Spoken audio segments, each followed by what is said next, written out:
Hello दोस्तों, NEET physics bye पीके में आपका स्वागत है।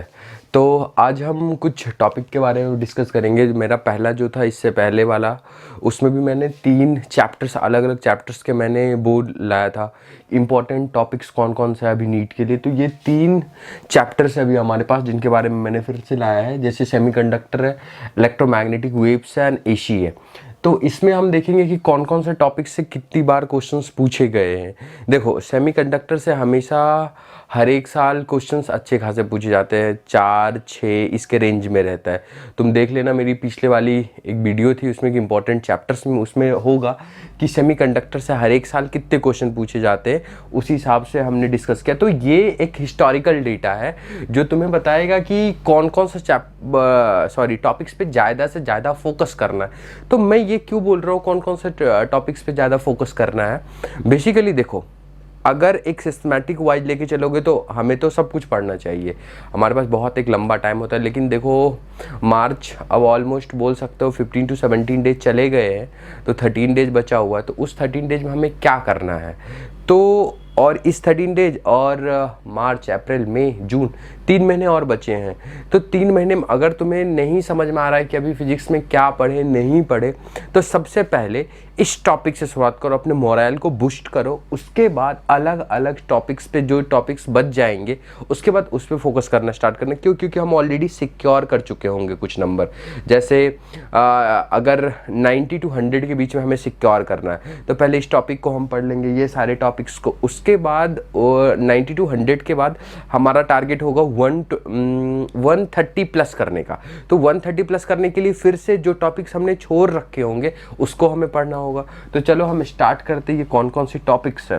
तो देखो, पहला है, मैंने ये लाया है सेमीकंडक्टर में, जो पहला टॉपिक है लॉजिक गेट। अलग अलग टाइप के जो तुम गेट्स पढ़ते हो उसके बारे में। उसमें 25 क्वेश्चंस पूछा है, बहुत ज़्यादा क्वेश्चंस होता है, 25 क्वेश्चंस अभी तक।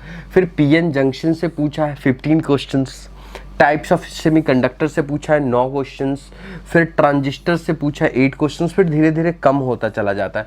तो इसमें बोलोगे सबसे ज़्यादा फोकस कौन करना चाहिए, मैं बोलूँगा सबसे पहले शुरुआत इन चारों से करनी चाहिए तुम्हें, यहाँ से। जो कि सबसे पहले लॉजिक गेट तुम्हारा बहुत ही ज़्यादा स्ट्रांग होना चाहिए। उस पर क्वेश्चन लगाओ, क्वेश्चन बैंक से बहुत सारे क्वेश्चन बैंक्स आते हैं, उससे किसी कोई भी उठा लो, उसमें लॉजिक गेट्स पढ़ो। पहले एनसीईआरटी से थोड़ी रीडिंग ले लो, कोई और बुक उठा लो, टेक्स्ट बुक, उससे पढ़ो, वीडियो देख लो।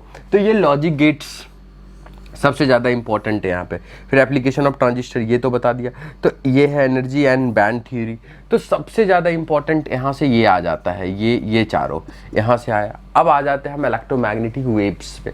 देखो, इलेक्ट्रोमैग्नेटिक वेव्स पे देखा जाए तो ईएम वेव्स ज़्यादा थियोरेटिकल पोर्शन होता है, तो उसमें तुम रट सकते हो थियोरेटिकल पोर्शन में जाके कि इलेक्ट्रोमैग्नेटिक वेव्स में जैसे प्रॉपर्टीज रिलेटेड क्वेश्चंस पूछे जाते हैं, तो उसमें तुम आसानी से कर सकते हो। जैसे प्रॉपर्टीज ऑफ ईएम वेव्स, जैसे मैंने बताया था, देखो ऐसे उन्होंने 18 क्वेश्चंस को हिट किया है, बाकी से 2-2 एक-एक क्वेश्चन। मैक्सवेल इक्वेशन से 1 question only, generation of EM wave से ओनली 1 क्वेश्चन, इलेक्ट्रोमैग्नेटिक स्पेक्ट्रम से 2 क्वेश्चन। तो देख लो कि प्रॉपर्टीज ऑफ ईएम वेव्स, अगर मैं बात करूं प्रॉपर्टीज ऑफ ईएम वेव्स की, तो इलेक्ट्रोमैग्नेटिक वेव्स हुआ। तो देखो, प्रॉपर्टीज ऑफ ईएम वेव्स से 18 क्वेश्चन, तो ये तुम्हारे दिमाग में बिल्कुल होना चाहिए। प्रॉपर्टीज ऑफ ईएम वेव्स ये तो 100% होना चाहिए, जिसको कि अच्छे से तुम बिल्डअप कर पाओ अपना।